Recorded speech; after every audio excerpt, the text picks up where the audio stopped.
فرمایا۔ اس دن کی برکتیں کیا کہنا، اللہ کے حبیب غیب دا نبی مصطفیٰ کریم رؤوف الرحیم صلی اللہ علیہ وآلہ وسلم نے ارشاد فرمایا کہ جب عید کی رات آتی ہے جس کو انعام کی رات لیلۃ الجائزہ کہتے ہیں، اللہ تعالیٰ فرشتوں سے پوچھتا، اے فرشتوں، جن مزدوروں نے اپنا کام مکمل کیا ان کو کیا ملنا چاہیے؟ فرشتے عرض کرتے، میرے اللہ، جب مزدور کام مکمل کر لے تو اس کو پوری مزدوری دینی چاہیے۔ اللہ ارشاد فرماتا ہے، میرے بندوں نے تراویح پڑھی، میرے بندوں نے عبادتیں کی، میرے بندوں نے نمازیں پڑھی، میرے بندوں نے روزے رکھے، جاؤ میں نے ان سب کو بخش دیا۔ اور پھر اس کے بعد جب عید کا دن آتا ہے، اللہ کے حبیب صلی اللہ علیہ وآلہ وسلم فرماتے ہیں، جیسے کپڑا دھلنے سے کپڑے سے سارے داغ ختم ہو جاتے ہیں اور کپڑا بالکل پاک و صاف ہو جاتا ہے، جب عید کی نماز پڑھ کے مسلمان اپنے گھروں کی طرف لوٹتے ہیں تو وہ ایسے ہی گناہوں سے پاک ہو کر لوٹتے ہیں جیسے کپڑا دھلنے سے کپڑا پاک و صاف ہو جاتا ہے۔ یعنی مسلمانوں کے، مومنوں کے دفتر میں ایک گناہ بھی باقی نہیں ہوتا اور اللہ ان کے سارے گناہوں کو معاف کر دیتا ہے۔ ان کی مغفرت اور انعام، اللہ فرماتا ہے، اللہ کا وعدہ ہے کہ عید کے اجتماع میں، یعنی عید کی نماز میں میرے بندے مجھ سے جو مانگیں گے اس نماز عید کے بعد دعا میں میں ان کو ضرور عطا کروں گا، جو مانگ لے عطا کروں گا۔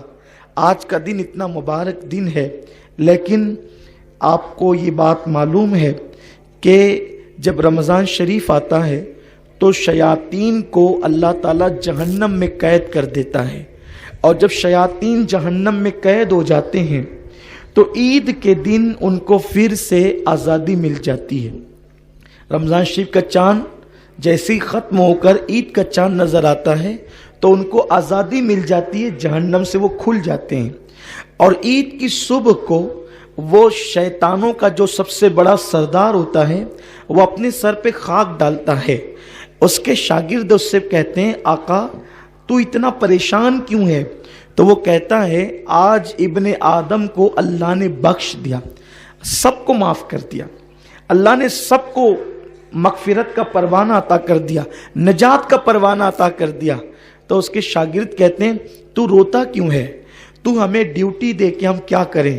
تو وہ کہتا ہے، مہینے بھر عبادت کر کے جتنا مسلمانوں نے ثواب نہیں کمایا اس سے زیادہ ایک دن کے اندر ان سے پاپ کرواؤ، اس سے زیادہ ایک دن کے اندر ان سے گناہ کرواؤ۔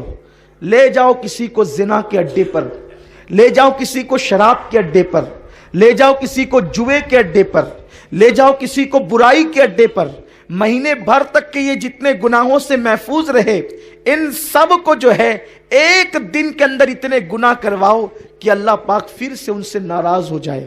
میرے پیارے آقا علیہ السلام کے پیارے دیوانوں، یہ فرمان کس کا ہے؟ یہ حدیث رسول پاک صلی اللہ علیہ وسلم کی ہے، اور حضور علیہ السلام نے اپنی حدیث میں شیطان کی یہ ساری کارکردگی کو بیان فرمایا۔ اب میں آپ سے پوچھنا چاہتا ہوں، میری قوم جس نے رمضان شریف کے روزے رکھے، جو فلموں سے بچے رہے، جو داڑیاں منڈانے سے بچے رہے، جو زنا کے اڈوں پر جانے سے بچے رہے، جو شراب کے اڈوں پر جانے سے بچے رہے، اب ان کا پلان کیا ہوگا؟ جلدی سے عید کی نماز ادا کریں، گھر جائیں اور لوگوں سے ملیں، اور اس کے بعد پھر دوست و احباب کے ساتھ فلموں میں جائیں۔ کتنی افسوس کی بات ہے کہ مسلمانوں کا اتنا عظیم تہوار عید کا دن، جس دن اللہ مسلمان کے پاپی سے پاپی بندے کو بھی بخش دیتا ہے، مومن اگر ہے اس کے دل میں ذرہ برابر رائی کا دانہ ہے تو اللہ اس کے پاپ نہیں دیکھتا۔ عید کے مبارک دن کے صدقے اللہ اس کے سارے جرائم کو بخش دیتا ہے، لیکن جس بندے کو خدا نے اپنی رحمت سے بخش دیا اس بندے کا حال کیا ہے؟ اب وہ فلم میں جانے کا پلان کر رہا ہے، اور مسلمانوں کے تہوار پر